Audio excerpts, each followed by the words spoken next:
All right, we are looking into the full moon in Cancer, arriving on December the 26th, right after Christmas. I am recording this earlier than usual as I want to get this out there before the holidays and wish you all a beautiful and blessed holiday season. Even if you don't celebrate the holidays, it is completely fine.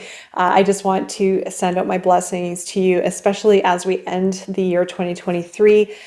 We are entering a completely new energy in 2024, which I'll touch on as well in this video. But I do want to cover the full moon in Cancer here and talk about this beautiful full moon that's coming in at the end of the year and its significance, especially over the holidays. Now, as I mentioned, if you celebrate the holidays or not, it doesn't matter. I am going to be talking about the energy of this full moon. I'm not someone who necessarily celebrates the holidays so much. I am with my family, so I will be celebrating it to some extent. But I generally tend to just work with energy and get a feel for the energy of the time that I'm in and time that is coming up. So I will be talking about 2024 in a second. I'm going to share a little bit of information around Cancer's archetype first and the importance and the relevance with this time of year. We are going to be entering Capricorn season during the winter solstice in the Northern Hemisphere. Capricorn's coming in on December the 21st. We also have Mercury in retrograde currently in Capricorn, but it's going to be moving into Sagittarius shortly after. So we're going to be ending the month off with Mercury retrograde in Sagittarius. But we do have Capricorn season coming in, winter solstice. So we have the longest day of winter for those in the Northern Hemisphere. I'm definitely in it and definitely feeling it. But this is where we start to move back into the light. So the darkest times are sometimes the most difficult here. I definitely can feel it. November, December can be a little bit hard to adjust to.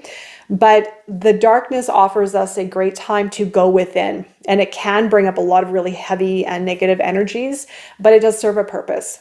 So we are moving out of that now. We are starting to embrace the light as we arrive at the winter solstice again, as I mentioned.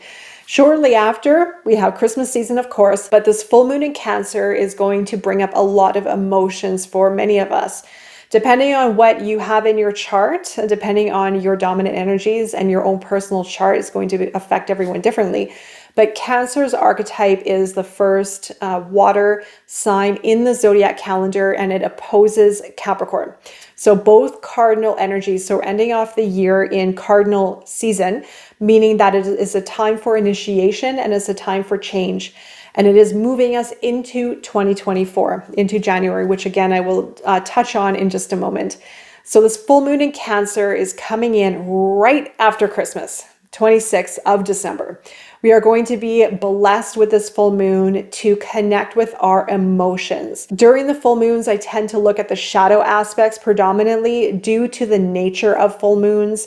Full moon energy is very potent and it stirs up energy within us. It stirs up emotions. It moves water.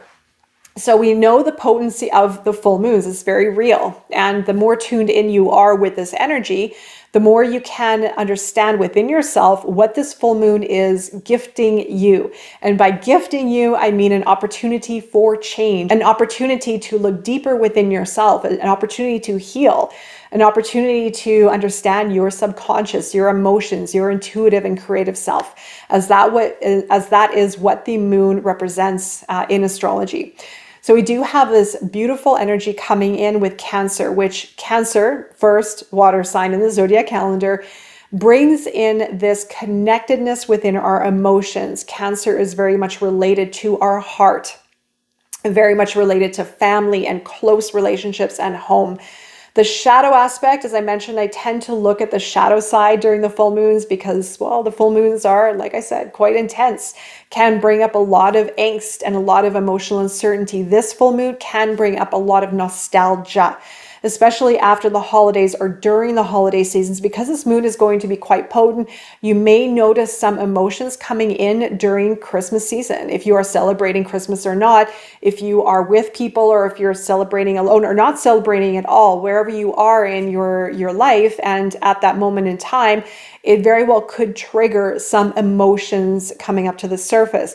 Now, because Christmas has a theme around family and connectedness and community, there could be some emotions coming up to the surface around that time. So be very aware of some of those emotions or memories or even nostalgia that can be triggered at this time. As I mentioned, Cancer does have a very strong connection with those closest to us. But on the shadow aspect of Cancer, there could be a lot of nostalgia, holding on to the past, not letting go of the past, the attachments of memories, even pain and suffering and sorrow. Those emotions that connect us to our deeper selves that we may hold on to.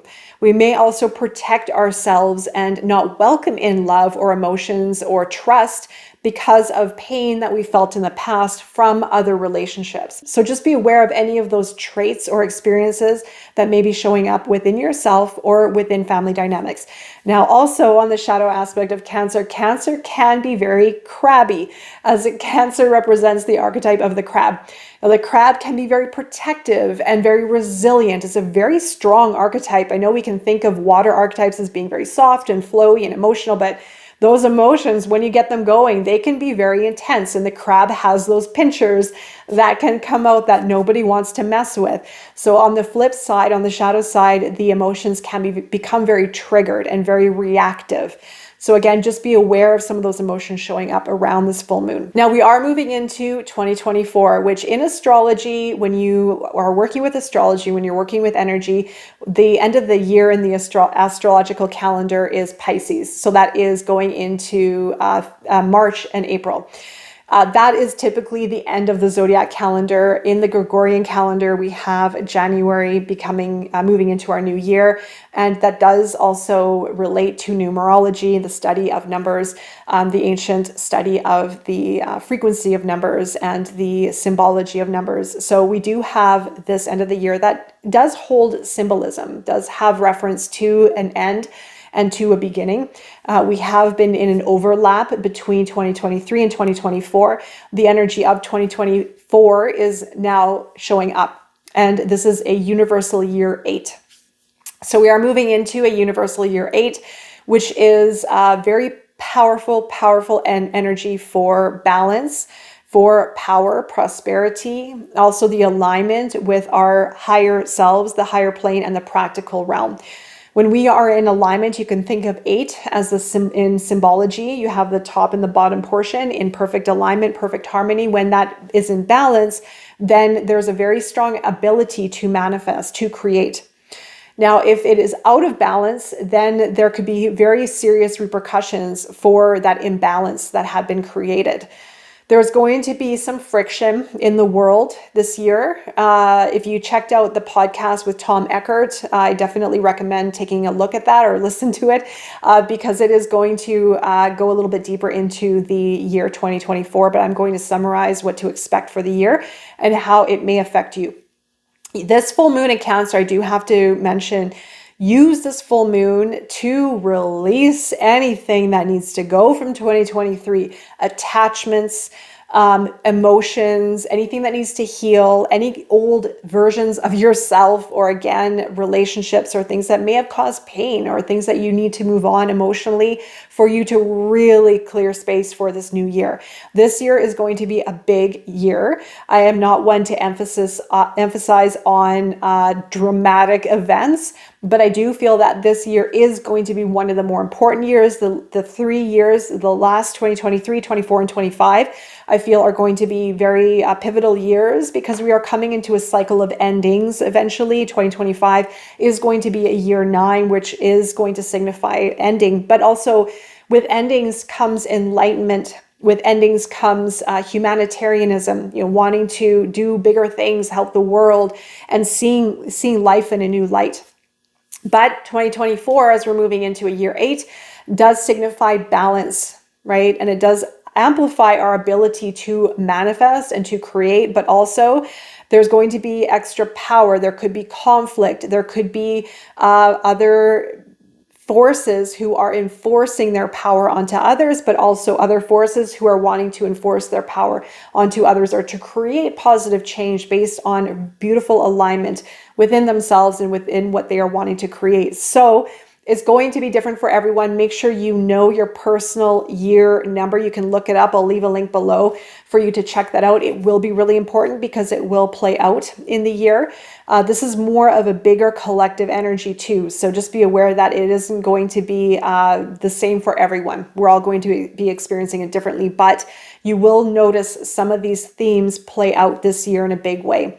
2023 was a year of self-discovery. It was a year of truth seeking with a 7 number. It was very deep. It was very spiritual. It was very under the surface. And this year in 8 is what do we get to do with that energy? What do we get to do with that knowledge, that wisdom that we have obtained from 2023, from the change that you have gone through? What do you want to do with it? What do you want to create with it? Balance is going to be key, making sure that we are operating from a place of alignment, not a place of ego, not a place of power, not a place of retaliation or proving a point, place of authenticity. And that is going to be a key word. Authenticity, I feel, is very important, but balance is going to be key in 2024. So making sure that whatever choices and decisions that you need to make are going to be in alignment with your highest good. So this full moon is a time to cut those old cords and to release from anything emotional over the past, any maybe resentment, even memories or nostalgia that just needs to go, so you can free up space for something greater. I will be hosting a full moon ritual over on Patreon with the Inner Circle and the Lunar Collective. The link is below, so I hope you can join. This is going to be a really important full moon to work with. And for this full moon, I will also leave a couple journal prompts in the description box below as well. This is a time to release those cords. You can light a sage, meditation, or journal, write what you want to release down on paper and burn it into the ether, and let the past go. All right, so I'm wishing you all the best during this full moon and beyond, and I will be seeing you again very soon. Take care.